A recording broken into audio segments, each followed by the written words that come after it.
What's going on, everyone? Juicebags here, and welcome back to some Dungeon Defenders 2 and the unofficial countdown to launch. Is it really only 3 more days? 3 more days! I'm gonna have to get some sleep at some point here real soon. Anyway, we all know DD2 launches on the PC, the PS4, and the Xbox One on June 20th. That is this coming Tuesday. Oh, yes.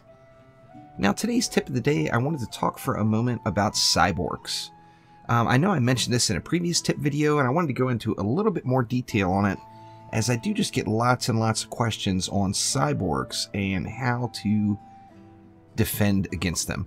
Now, first off, if we look here under our threats encountered, Cyborks are orc units that utilize rare elements in their weapons and armor that serves to disable a variety of traps and auras. The key there being traps and auras. Let's go ahead and hop into a Chaos 2 map. And we'll take a look at some potential setups against Cyborks. Knowing in advance that they're going to disable traps and auras, basically we know what not to use. Now, don't be confused by the tags on the defenses. Basically what this is saying is any ground-based defenses. So the Huntress traps, of course, the Monk's auras, but in addition, the EV2's weapon manufacturers and proton beams. In addition to that, the Dryads, everything. The Hornets, the Slimes, and the Nimbus if you put them out front. So when we're building against Cyborks, we want to avoid those defenses. So let's say this lane right here, we're going to have 4 Cyborks coming out of it. Now, for this lane, the type of defense I would want to avoid is something like that. We know that the Cyborg is going to disable traps and auras, so especially if you're just breaking into the tier, you don't want to fight the system and use traps and auras, as you're just kind of working against the mob's natural strong point. Instead, what might be a little bit better build is to go something like this, potentially. Now there's no traps and auras in the mix, yet we still have multiple towers that deal damage to get the pain going right up front. Now, if you build the map and you don't use any traps or auras or ground traps at all, you're basically turning the Cyborg into a regular orc. The Cyborg will no longer have a special ability, as its special ability is not going to hit anything. Now, let's take a look at weapon manufacturers, because I know weapon manufacturers are very popular right now, especially in Chaos 1. Now, the thing that makes weapon manufacturers even tougher is they're all connected.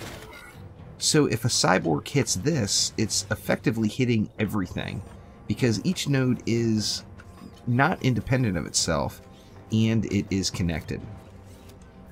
Now, once you become a little bit more competent and a little more comfortable in your builds against Cyborgs, you can use these defenses, but you're going to want to use some smart placement.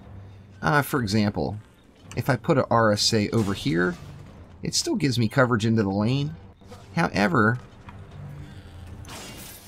the Cyborg is not going to be able to hit that aura. It has to hit, like in an aura situation, the stick itself. It can't just shoot its disable at any section of the aura. It has to hit the piece that you lay down. Another suggestion would be spread your auras out.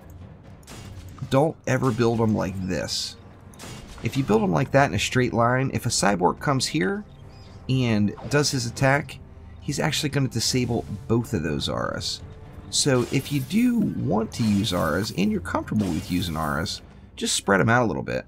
Do something like maybe that, and we're still getting 3 of them. Now, if a Cyborg comes in here and hits this one, I guess there's a chance it could probably hit that one as well. It's definitely not going to hit this one, and it's definitely not going to hit this one. Now, if the Cyborg takes a wide path and hits this one, it's not going to hit any of the other three. So it's all about the aura placement and trying to make it so that your aura sticks are not in a straight line. And that's going to help you out a little bit with those Cyborgs, and hopefully you'll be able to make it right through Chaos 2 without any major holdups or issues. So that will do it for now. We do have 3 more days to go, and oh my goodness, we're getting so close, and we're getting more info. Of course, we got the trendy dev stream, so if you have not watched that to see exactly what all's coming, make sure you swing by my channel and at least take a look at the shortened highlight video of the dev stream itself. So thank you once again. Click that like button and please subscribe, and don't forget to check back tomorrow for the countdown tip number 2. Oh man, we are getting there. Thanks again. See ya.